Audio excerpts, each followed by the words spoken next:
नमस्कार, मैं हूं अभिषेक त्यागी। पश्चिमी बंगाल में हाल ही में क्या हुआ वो आप सबने देखा।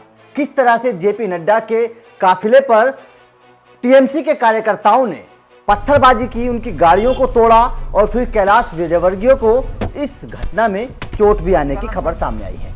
लेकिन अब जब उसके बाद तमाम इस मुद्दे के बाद पश्चिम बंगाल के जो राज्यपाल हैं जगदीप धनखड़, उन्होंने जब अपनी रिपोर्ट केंद्र को सौंपी है इस मामले को लेकर, उन्होंने जब ममता सरकार को लताड़ लगाई है, उनकी पुलिस की नाकामी को सामने लाया है जगदीप धनखड़ ने, तो इस रिपोर्ट के सामने आने के बाद केंद्रीय गृह मंत्रालय ने ममता सरकार के 2 अधिकारियों को, 2 अफसरों को तलब किया था और उनसे कहा था कि इस रिपोर्ट पर अपना जवाब दिल्ली आकर दें।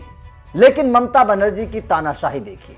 ममता बनर्जी इतने घमंड में है कि उन्होंने अपने 2 अफसरों को दिल्ली भेजना मुनासिब नहीं समझा। उन्हें ऐसा लगा कि अगर उनके अफसर दिल्ली जाएंगे तो शायद उनकी किरकिरी होगी, उनकी बेइज्जती हो जाएगी। इसी वजह से ममता बनर्जी ने अपने दोनों अफसरों को दिल्ली भेजने से मना कर दिया है। दरअसल पूरा माजरा क्या है वो हम आपको समझाते हैं। दरअसल जगदीप धनखड़ की रिपोर्ट के बाद केंद्रीय गृह मंत्रालय ने ममता बनर्जी के 2 अफसरों को, जिनमें एक गृह मंत्रालय ने बंदोपाध्याय और डीजीपी वीरेंद्र को 14 दिसंबर को तलब किया था कि वो दिल्ली आए 14 दिसंबर को और इस पूरे मामले पर अपनी रिपोर्ट दें कि आखिर ये मामला हुआ क्यों, कहाँ गलती रही पश्चिम बंगाल पुलिस से या सरकार से कहें तो, इस पूरे मामले पर आकर अपनी रिपोर्ट दिल्ली में दें।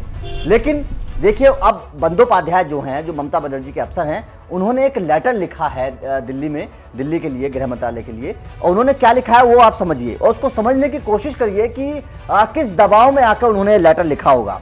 उन्होंने लिखा है कि राज्य पूरी गंभीरता के साथ मुद्दे का समाधान कर रहा है। उन्होंने 2 पन्नों के अपने पत्र में कहा है कि राज्य सरकार इस मुद्दे के समाधान के लिए पूरी गंभीरता से काम कर रही है। इस संबंध में रिपोर्ट मांगी जा रही है और ये तैयार की जा रही है।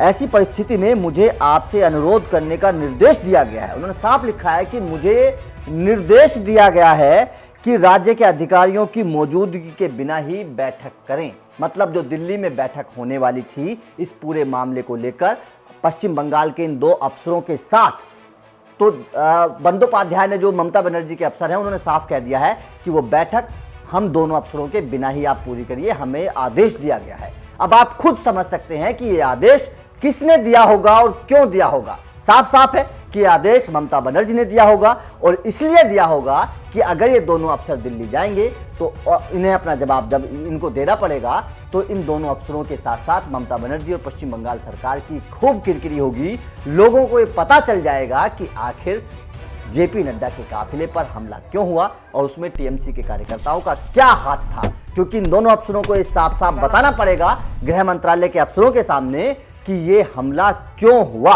पुलिस कहां नाकाम रही, ममता बनर्जी और टीएमसी के कार्यकर्ताओं का इसमें क्या हाथ था, ये सब उन्हें बताना पड़ेगा। और इसी के चलते तानाशाही शासक ममता बनर्जी ने ये माना और अपने अफसरों को आदेश दिए कि आप दिल्ली ना जाइए।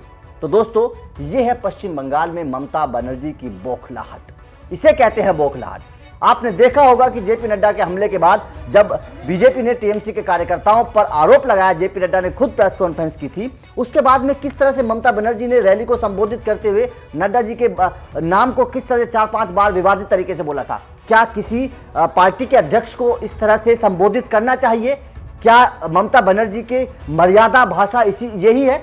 क्या इसी तरह की भाषा का ममता बनर्जी प्रयोग करती हैं? एक राज्य की मुख्यमंत्री होने के नाते क्या किसी पार्टी के अध्यक्ष को इस तरह से बुलाना चाहिए? ये एक सबसे बड़ा सवाल है। और इसी वजह से ममता बनर्जी की इसी भाषा, इसी तानाशाही रवैये की वजह से इस बार पश्चिम बंगाल की जनता इस मूड में है कि अब ममता बनर्जी के जो शासन है उसको उखाड़ फेंकने के मूड में जनता इस बार है। और इसी की वजह से, इसी बौखलाहट की वजह से ममता बनर्जी अब परेशान है और बीजेपी की बढ़ती ताकत की वजह से अब ममता बनर्जी पूरी तरह से बौखला गई हैं।